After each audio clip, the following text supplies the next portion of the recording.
Can you all see me, and can you all hear me? Hola, hola, yes, yes, yes, yes, yes, yes, yes. Lovely, lovely.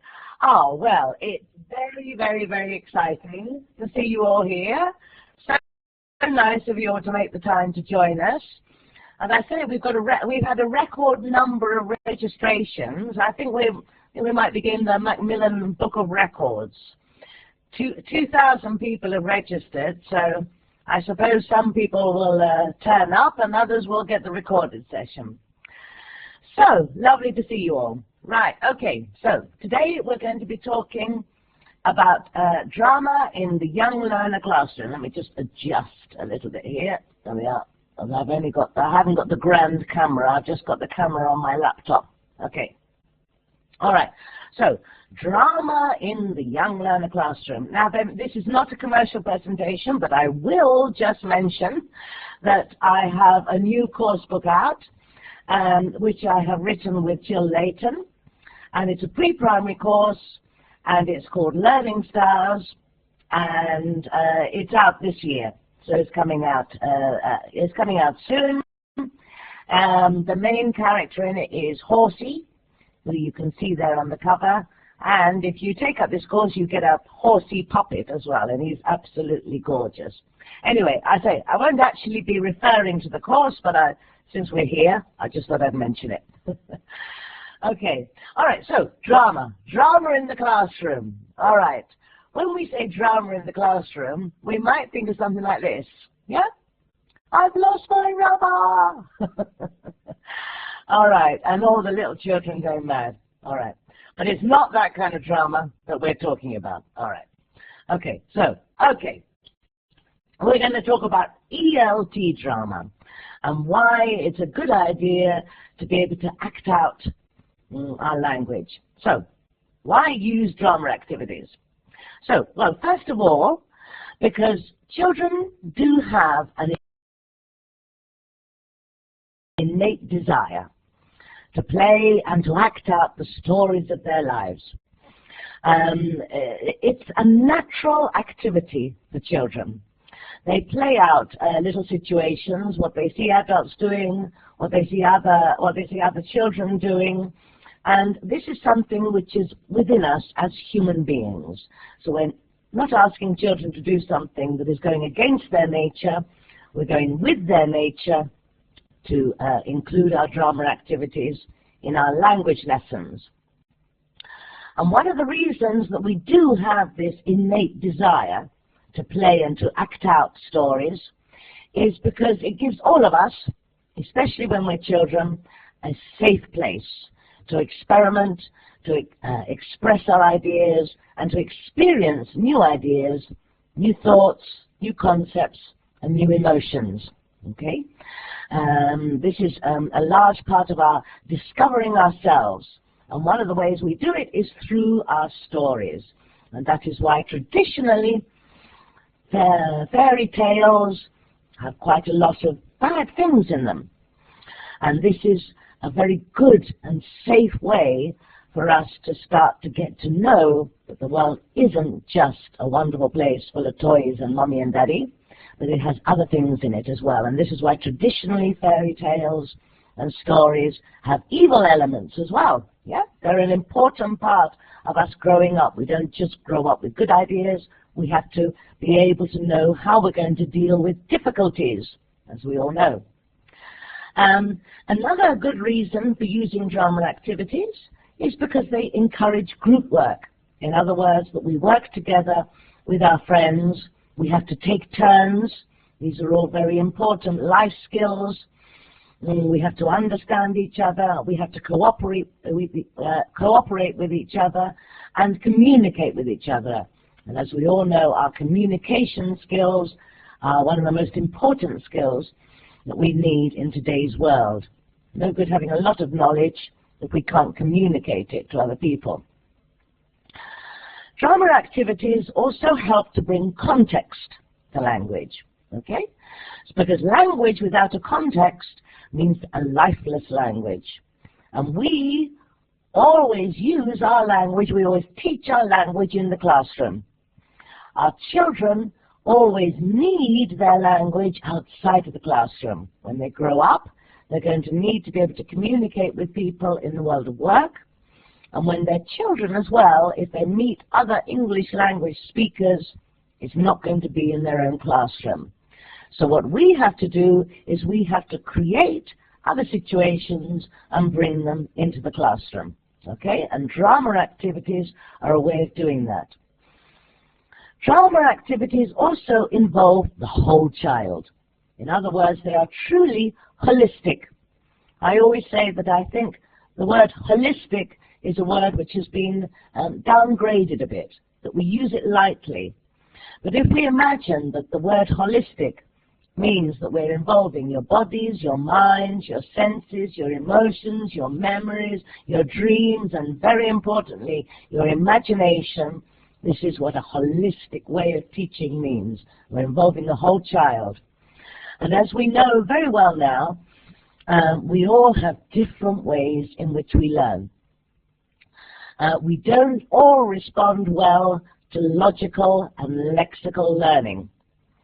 Many of our educational systems, in fact I would say probably most of our educational systems, still insist that the lexical and the logical way of learning is the one in which we have to be assessed. I always think that we can change this. Even if our ministries of education want us to be lexical and logical, because that's the easiest way to assess people, we as teachers can be the change that we would like to see in the world. And we can use these simple drama activities, and I will state that I do not mean something complicated. I'm always talking about something that is easy to set up in the classroom. I'm going to show you. All right. So, and drama activities also, very importantly, nurture happiness and playfulness in the classroom. And this goes for any age, actually. It doesn't have to be just with our little ones. The older children also, they also want and need to be happy.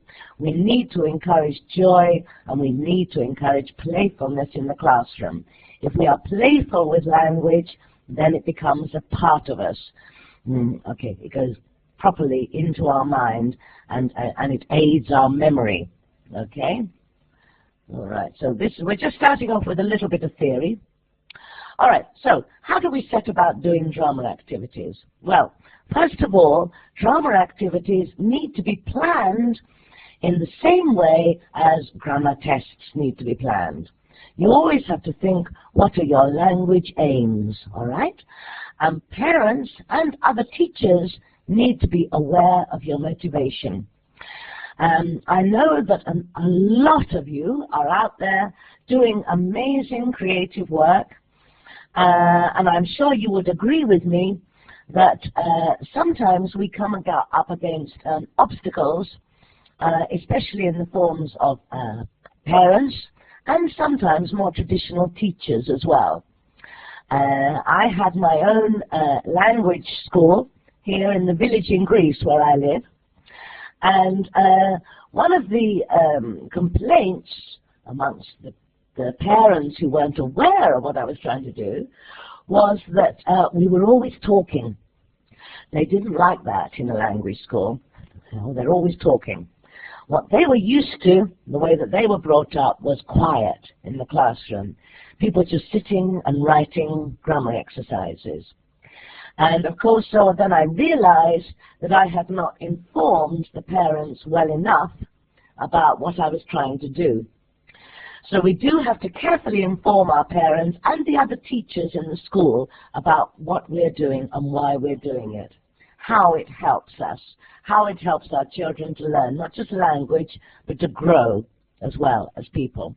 And then they'll support you and not think that you are just playing. All right? I'm sure we've all heard that criticism, they're just playing. We also need to tell our children what our language aims are, so that they don't go home and just say, what did you do today? Well, we played again. Okay, they need to be aware of how they're learning and why we're doing it. And one of the easiest ways to do this is to do a handout explaining, but also to gather the parents and the other teachers and maybe have a little meeting and explain about the kind of activities that you would like to do. All right, okay. Any language can be dramatized. All right. When I do a live session, I always start off with the simplest of explanations, and that is just like sitting all quietly, just saying, hello, how are you? I'm fine, thank you. All right. That kind of language never really happens. What we would normally do is you'd be with a friend and you'd be greeting them. So you'd be saying, oh, hello, kiss, kiss, how are you? You look good. Nice to see you. Hi. Okay, so in other words, very, very, very simple language. So just getting up and kissing your friend on the cheek or shaking somebody by their hand, that is involving a little bit of drama into your language. So the simplest language can be dramatized. And very importantly, drama activities do not have to result in a production or a performance. Okay? What I'm talking about here is just dramatizing any simple language to make it more interesting. And you do not have to have props or costumes or even space to move around, because I know that a lot of you are in classrooms with very limited space, and I know a lot of you have are teaching in classes where you have very few resources. Okay, well, we can still bring language to life even if we have very limited space and hardly any money as well in our schools. Okay, it is nice to have props and it is nice to have costumes, but they're luxuries, okay? They do make things fun, but they're not essential. Now, another thing to do with setting up drama activities is that the children become very lively, and that's good. But as we all know, we have to be practical as well. And if your children are going out of your class all energized up and too lively to be in the corridor, then you're not going to be popular with the other teachers. Okay? So I suggest that we do the more dynamic activities in the middle of the lesson, and that you always have something, a follow-up, what I call a heads-down worksheet ready, so that the children immediately after their drama activity can quieten down again. All right? It is important to get our children energized and to do all sorts of different wonderful active exercises, but we also always need quiet time for the children. And it shows respect to the rest of the teachers in the school if you can send your class of children out of your class quietly, okay, so that the next teacher doesn't have the job of quietening them down. Okay? All right. So it makes us more popular, basically, in the school. Makes everybody's life easier. All right. Okay. Let me just have a little look here at the comments box. Okay. Comments box. All right. We're okay here. All right. So I'm going to start today's session with something traditional. All right. So, all right. Who's this? All right. All right. I think it's a story that most of you around the world know it. All right, here we are. It's Little Red Riding Hood.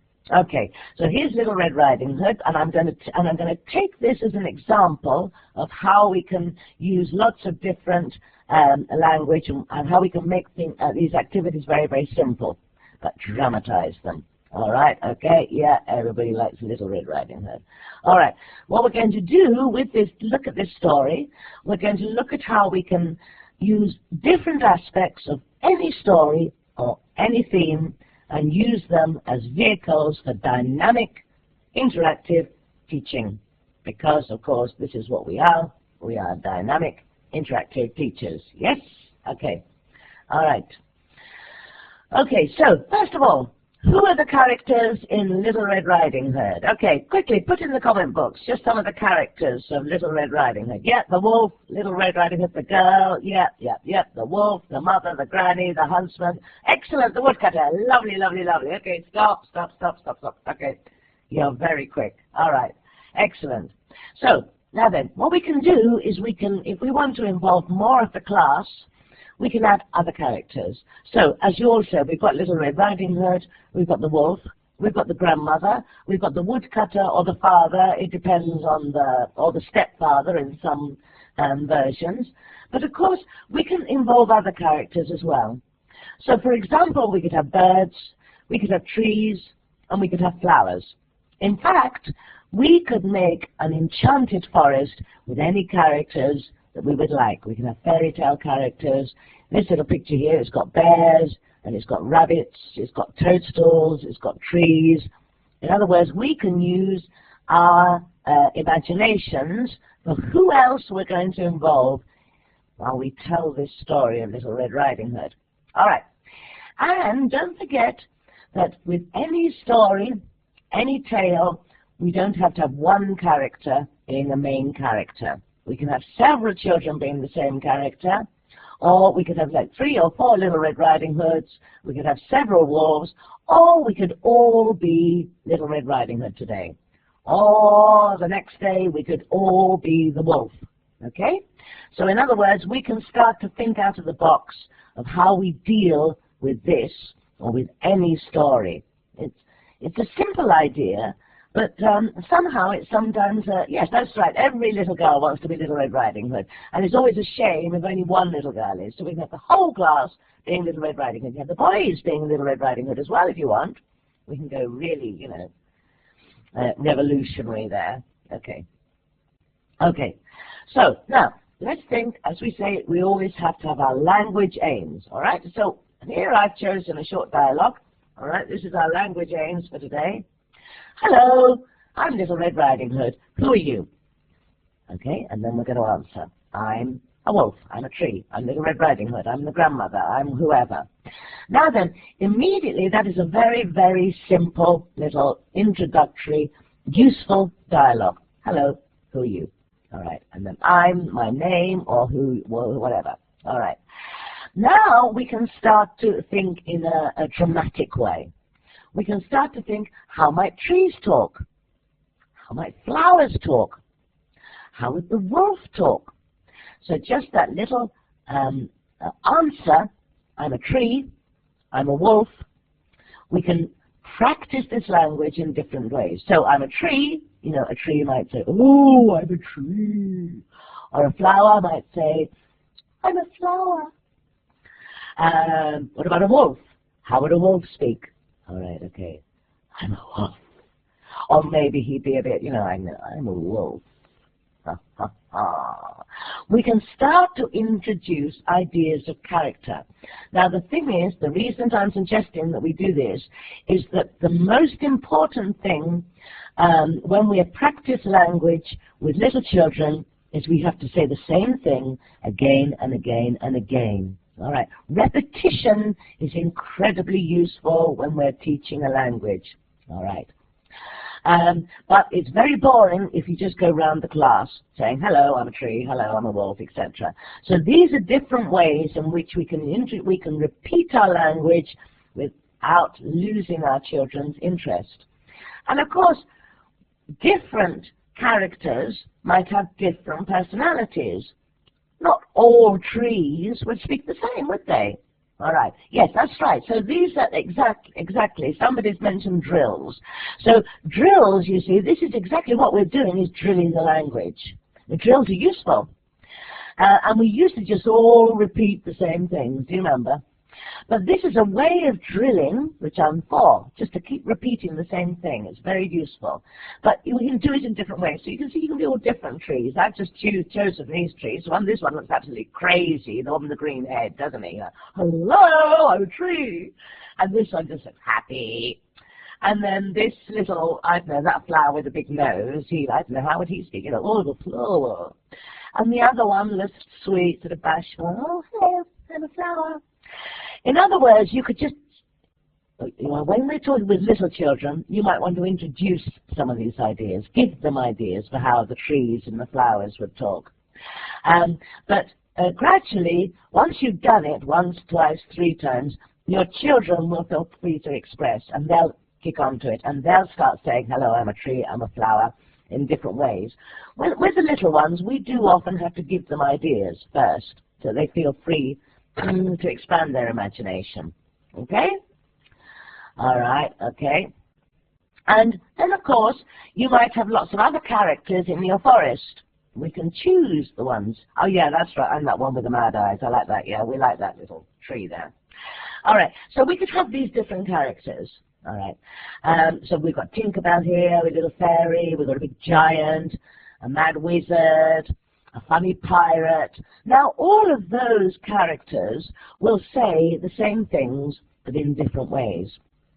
And again, what I do when I'm doing these live, it's such a shame that you can't put on your microphones and speak to me.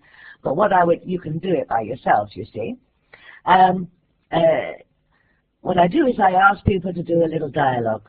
So, for instance, you're going to say, what was our dialogue? Hello, I'm Little Red Riding Hood. Who are you? I'm a pirate. Well, a pirate wouldn't just talk that. I'm a pirate. And what about a giant? I'm a giant. What about a fairy? How might a fairy talk? Now, the thing with, we're talking about language here, but of course people will move in different ways as well. So let's just have a look. Hang on a second. Let me just make sure that I'm not getting ahead of myself here. All right. Yeah, because these characters won't just talk in different ways, but they will move in different ways. And again, here we are. It's another way of using the same language, drilling the language, let's say, but in a more dynamic way. So in this little slide here, what I've got are different ways of moving. So we've got some cool guy sauntering. You've got a woman who's frantic, crazy. Maybe she's scared. I don't know. She's running away from something. You've got a little boy who's really, really happy, blissfully happy. And you've got a marching band as well. Now then, what we can do is we could walk around the classroom and we can say the same thing. So here, my target sentence is, I'm going to Grandma's. Now, look, how would the guy with the cool sunglasses on it say it? He'd be walking on, I'm going to Grandma's. I'm going to Grandma's. Okay, what about that mad woman? How would she say that? So she'd be running, oh, I'm going to Grandma's, I'm going to Grandma's, I'm going to Grandma's. We're just practicing the same language.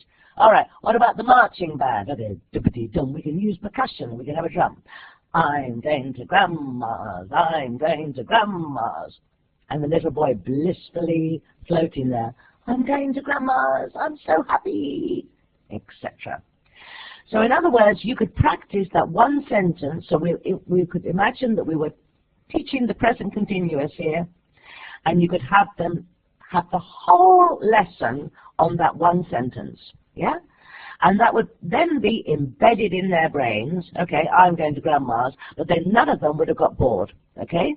Because they'd just be saying it again and again in different ways. Okay, I can see you're all doing it in your chat box.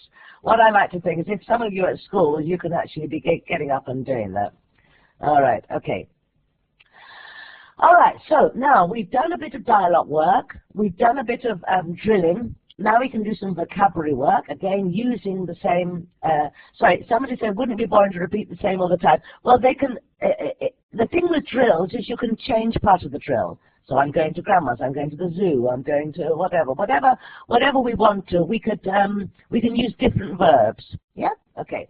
So, what should we put in the basket of Grandma? Oh, we've got some here. Cookies, eggs, somebody said medicine, toys, fruit, raspberry juice, butter, cookies. Very nice. So, of course, this would be, actually, sorry about this, a whole lesson with the kids, wouldn't it? Thinking of it. You're coming up with it quickly. New teeth. That's a very good idea. We could put some new teeth in for Grandma. All right.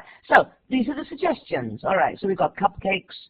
I've added here an iPhone, a smartphone. I think Grandma might like that. Some grandmas might like a skateboard or something. In other words, that the children can think about what their grandmas would like. And if you introduce a new idea, so probably your children won't say a smartphone. They'll be thinking of something more traditional like fruit or flowers, etc. And grandmas do like that. But when we're talking about our little children, if our little children are 5, then their grandmothers are not going to be that old. You know, they're not all walking around with a walking stick. And most of their grandmothers probably would like a tablet or an iPhone or something. So the thing with drama is that we can introduce different ways of thinking. This is another advantage of it. Yeah, we can introduce them new ideas. Yeah, bacon. Yeah, all right, medicine. I like that. All right, bacon. Grandma. All right. Okay. So obviously this is and then again what you can do is you can use a drama technique here where you get an actual basket. The children have either drawn or made props of what are using. You can use it as props. You can use plastic fruits and vegetables. You can use flashcards. I say the children can draw things. You know, you can use whatever you've got, and then the children one by one can put these things in the basket. So this is an apple for grandma. This is a cake for grandma.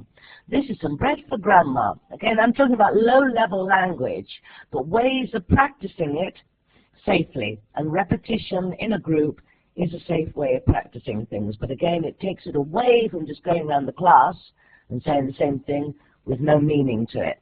Yep. Okay. All right. All right, now, and in fact, I saw somebody mention this in the chat box, and you, yes, you thought what I was thinking of, that now we've got that we can also layer on some emotions. So we can say the same thing in different ways. So first of all, you might have taught some of the emotions before, or it might be a way that you're going to use them to teach them the very first time.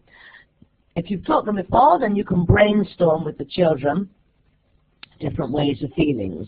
So you can get them to give you the idea. So happy and sad and surprised and sleepy and thoughtful, ashamed. Okay, we don't always teach our very little ones all these words. Scared. You might choose, 3 or 4 of them. Angry. And again, we can, disappointed, etc. Again, we can just say the same thing in the same way. So let's have the same language here. Let's just have I'm going to grandma's. And say it in different ways. So I'm going to grandma's. What I would say is you give them their sentence and then call out an adjective or point to it. Yeah. So happy. So I'm going to grandma's. All right. Sad. How are you going to say it? I'm going to grandma's. All right. Scared. I'm going to grandma's. Bored. I'm going to grandma's. So again, what we're doing really is, as you see, you've got the message now. We're just repeating the same language, but in a very dynamic way. We're opening up their minds to all these different things. And of course, you don't have to. You can have a whole dialogue. It doesn't always just have to be a sort of drill type language here.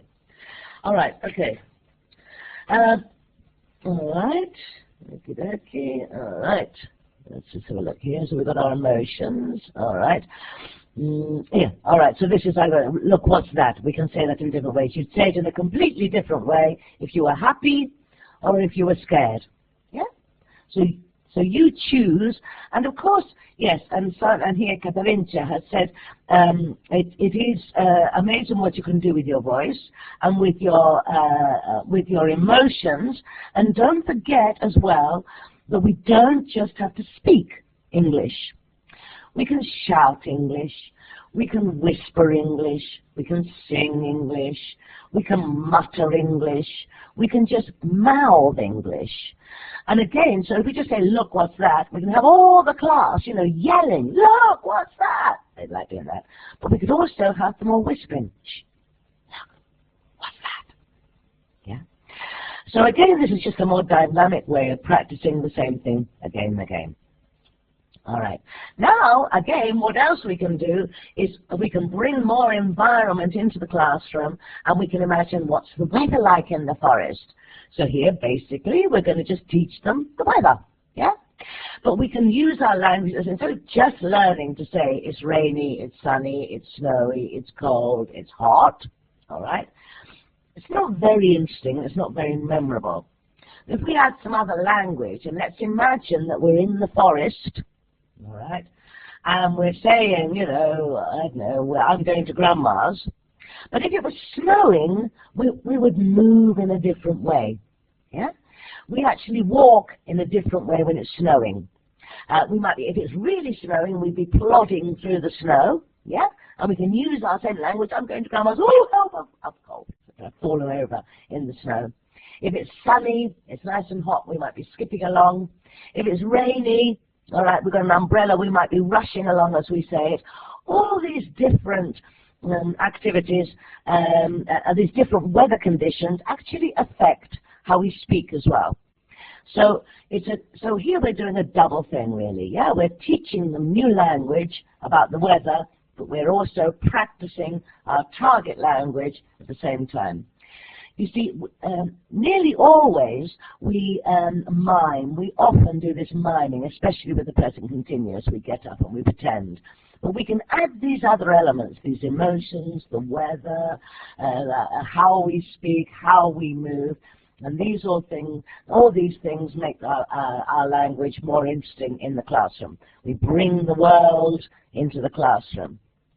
Okay, so here it is, I'm summing that up. So by playing around with different situations, feelings and characters, we can practice the same language in lots of different ways. And as I keep saying, this is much more dynamic than going around the classroom repeating the phrases. All right. Now then, when we finished our lesson, as I say, what you then need to do is you need to have some handouts. You need some worksheets. All right. So here's one.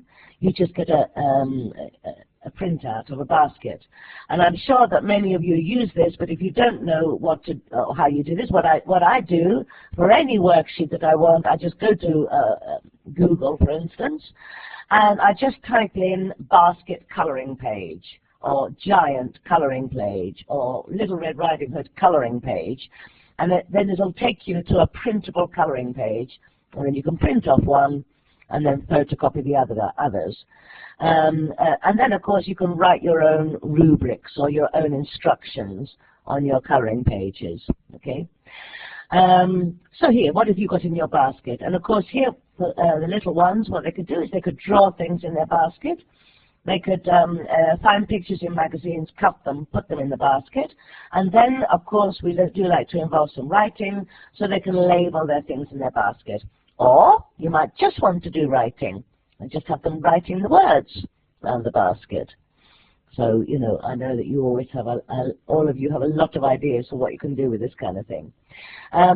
Here are, we had the different trees. We were talking about the trees. You might want to go on to lateral, introduce a sort of plill element to this, and go off and start to think about what are your different trees. What sort of tree were you? Were you a fruit tree? And of course, this is an important little lesson, isn't it? Because children need to know what grows on trees and what grows under the ground, etc. So they can think what fruits grow on trees and what do those trees look like, etc. And when does that fruit come? Because not all fruit appears at the same time. So lots of different things that you can do with these very simple ideas. Or we were talking about our feelings, and again, you can just find these things. I think I just put blank child's face, and you find this kind of. Oh, it's very. I know a lot of you are great artists, and it's very simple to draw this kind of thing. And once you've got all these worksheets, so how do you feel today? Sorry, how do you feel today? They'd just be, you know, drawing their face. How do you draw a happy face? How do you draw a scared face, etc. And then they can write those words. I feel happy. I feel disappointed, or whatever. Yeah, that's quite a difficult word for them to write. Okay. As you can see, that all of these worksheets need little or no instructions for you. The thing with having a follow-up worksheet after your drama activities, you don't want them to have to spend hours explaining what they have to do. The idea is for them to quickly be able to sit down and do something and get on with it. It's immediately recognizable to them. Okay, all right, okay, so we're coming to the end now, I think. Okay, oh no, here we are, we've got one more. Here we are, another very, very simple worksheet here. What's the weather like today? Very simple. They just copy it and write. Yeah? All right. So I'm going to come to the end, and we'll leave a little bit of time if you want some, if you've got any questions. This is a little story from Learning Stars, and actually what has happened here is the children, Lily and Jack and Horsey and Bella the butterfly, they've gone for a picnic. You can't see here, but oh dear, some naughty foxes have taken away their food, and they've got nothing to eat. But of course what here is kind of a story and a CLIL lesson combined here. All the animals bring them food. So a bee brings them honey, a cow brings them some milk, a hen brings them some eggs, a tree comes along and brings them some apples, and they're all very happy, and they say, thank you, bees, thank you, cows, thank you, hens, thank you, tree, etc. And I'm just ending with that because what we suggest at the end of these lessons, these little story lessons in Learning Stars, that the children then act them out, but in a very, very simple way. Yeah. So one person could be a bee, bzz, I've got honey, very simple language. Ooh, what's that? It's a bee. I've got honey. Thank you, bee. Ooh, I'm a cow. I've got milk. Thank you, cow. I'm a hen. I've got eggs. Thank you, hen. I'm a tree. I've got apples. Thank you, tree, etc.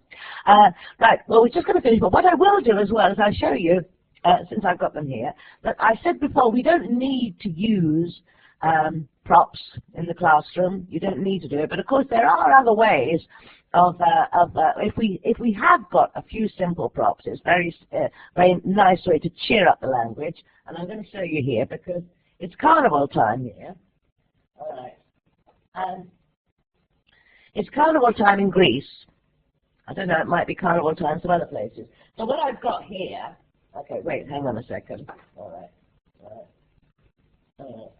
All right, there we go. How do I look? So this is the kind of thing. All right, do I look nice? Do you like? Oops, sorry. Can you still hear me? So this is the kind of way. Do you like my wig? I just want to see if you like my wig. Hang on, let's get the comment boxes. Do you think I've improved? Yeah, you like it. Okay, that's good. Because I'm rather fond of it. It was actually the first time I've worn it. I bought it new. Okay, all right, so you see, if you were just using any simple language in this, like, you know, hello, how are you? You'd talk in a different way if you had this wig on, wouldn't you? You know, oh, hello, how are you? You know, oh, do you like cheese? Yes, I do. So it's very simple, and if it's, you know, these cost like nothing. I mean, I've had wigs for absolutely years. What about this one? Here, look. This is nice as well. This is simple. These are from my kids' dressing up box. Do you like this? You see, I'm a little Dutch girl here. Well, I could be Little Red Riding Hood. All right, and of course, again, you'd say the same thing, but in different ways. Hats and wigs. Oh, yeah, Grandma. Yeah, okay, yeah. I thought you'd like that one. All right, and then what about this one? Wait, hang on. This is my last one. All right. All right. Do you like that? Yeah? Looking regal. It's my, I don't know, well, I'm a king, aren't I? I'm somebody royal. So you see, wigs, actually hats and wigs are actually better to use than masks, I think, because with a mask you can't speak, you know. All right, okay, so yeah, you do like this. All right, so anyway, these are things that it's very yeah, you like that. I thought you'd like that one, Sylvia. Yeah, these are things that are very simple to have, and if you've got children of your own, I mean, these are from my own kids' carnival costumes when they were younger. All right, okay, so that's it. I'm taking that off. I'm going back to my normal self. Let's have a look. Yep, that's it. I finished. So we've got like we just got a few minutes. If you've got any questions, put them in the chat, in the comment box. All right, Masters of Animals. More wigs. I know I haven't. A witch's hat is good. Yeah, I do have some more wigs, but I haven't got them here. Yeah. All right. Thank you very much. All right. Well, it's been lovely. I wish I could meet you all in sorry, yeah, learning starters for pre-primary. Yeah, learning starters for pre-primary. Where did I get those wigs? You get them in toy shops. Get them in toy shops, and especially if you have carnival time, it's a good time to buy all these things. Right. Well, thank you everybody. Thank you everybody. And well, I hope to meet. I know I've met many of you in person, and it's lovely to see you here again. And for those of you that I haven't met, well, I'm really looking forward to meeting you one of these days somewhere. Thank you very much. Thank you, thank you, thank you. Engaging shy kids. Well, that's the thing. Oh, yes. I think we should be, that if children don't want to join in, even in any drama activity, not all children want to join in and speak and have fun. But they can do other things. They can help to make the props. They can help to maybe, they can help you find the baskets or think of other ideas. We don't all have to be dynamic and interactive in the classroom. It's very important. They might want to sit and write things, or to draw things, or they could draw their favorite character. They don't all have to be up and doing something. Very important. Yeah? I think I've just answered that about getting the shy kids more involved, doing different activities. All right. You can hand back to me if you like, yes. I was just having a look at some of these questions and comments here. If you do have any more that you want to put through, everybody, yes, then feel free to drop me an email and I'll pass it on to Jeanne. It's not a problem. Yeah, there are a few people asking. I've lost them now anyway. There are so many. When you introduce new characters, for example, different characters in the forest, do you use flashcards at all or anything like that? That was one question I saw. Definitely, definitely, yes. I mean, flashcards are brilliant. Yeah, yeah, definitely use flashcards. Put them on the board. If you're good at drawing, then you could just draw, a quick, a bird, a tree, a flower, etc. Yeah, definitely. Start with. Elaine asked if you had any suggestions for textbooks for primary schools. Yeah.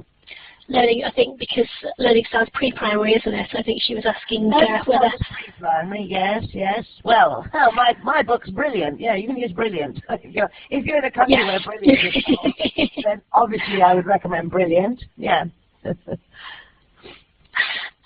Cynthia, you got your question raised. Your hand raised. Is that because you have a question?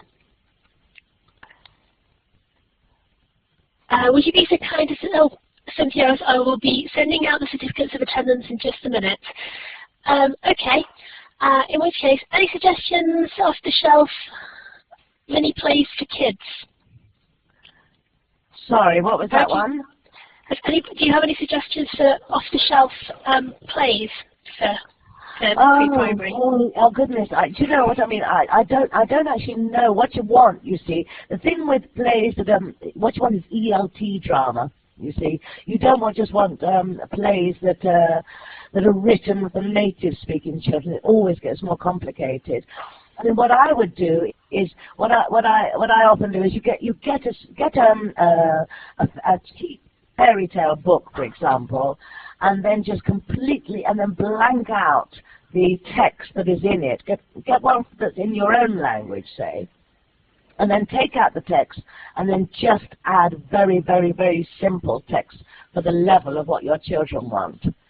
Yeah, so just, put a piece of paper over the text that's there. Instead of saying, once upon a time there was this Red Riding Hood, she lived in the woods. Oops, oh, I've gone. Have you gone? Oh, I've gone out of this thing.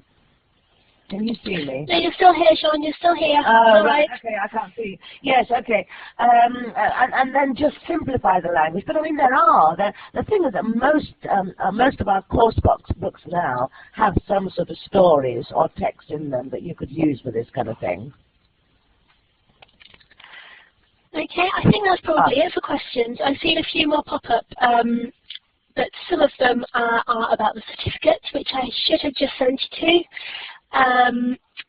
I have sent it so that it will open up. It's a Word document. You can go in and put your name in and then print it. Yes. As I said, if you have any more questions, you can send them straight to me. I'm just going to put my email in. Right. When you say the link is Incorrect. What do you mean the link's incorrect? It's working fine for me. You just have to click OK. What problems are people having with the link?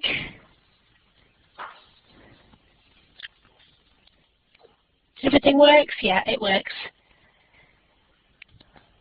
Okay.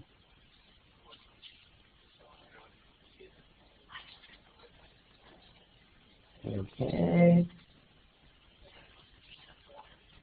Got it? Yeah, you have to open it, yeah. Okay, I'm going to send it as a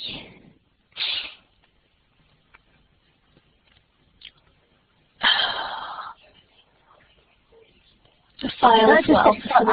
Sorry, can I butt in there, Karen? I saw somebody with a question about doing with high school students, with older students, and of course you can do amazing stuff with older students. And what I find is often if you take some of the old legends, that the children with older children, they like thinking about big issues, you know, like life and death and jealousy and, you know, envy and passion. The older ones, and there's all sorts of legends. Take the myths and the legends that you could use and go into it in the same way. But really, that's for a whole other webinar. Which maybe we'll do one day. Yes, yes. Absolutely. I'm sending you the certificate as well, everybody. As a link, you need to accept it when it asks you if you want to download it, so I'm sending it that way as well. So that's two ways you get it. You will also get it sent to you, if you registered, you'll get it sent to you in your follow-up email, along with the recording of the presentation, so that you can watch it back. Where to send it? I've had a couple of people saying about it not being signed. It has been signed by us. You need to put your name in, which you can do in Word. You can just fill in your Word, fill in your name in Word. You can print it off. It is signed by us. It's signed by Joe Gregg, who is our manager, and then there's another signature spot, which is for you to countersign to say that you were at the session, because obviously, with it being over the internet, we don't know we don't know who is here. So you're signing it to say, I was definitely there. Okay. Yeah, can I just answer one more question? Somebody asked, do you use drama every lesson? Not necessarily, no. You know, I think that, you know, there's a time for dramatic work, there's a time for active work, there's a time for just being quiet and sitting and reading, there's a time for grammar exercises. I think really we just need to balance our lessons and sometimes use. With the little ones, maybe you always do something dramatic, some sort of drama exercise. But with the older ones, no, use it from time to time. You know, don't always have to be up and doing stuff. Just vary, having a variety of exercises. Okay? Over to you, Caroline. I think we'll turn off the mics, turn off the videos now, and thank you very much. All right, thank you, everybody. Everybody, thanks ever so much, John. Thank you. It has been brilliant. Thank you.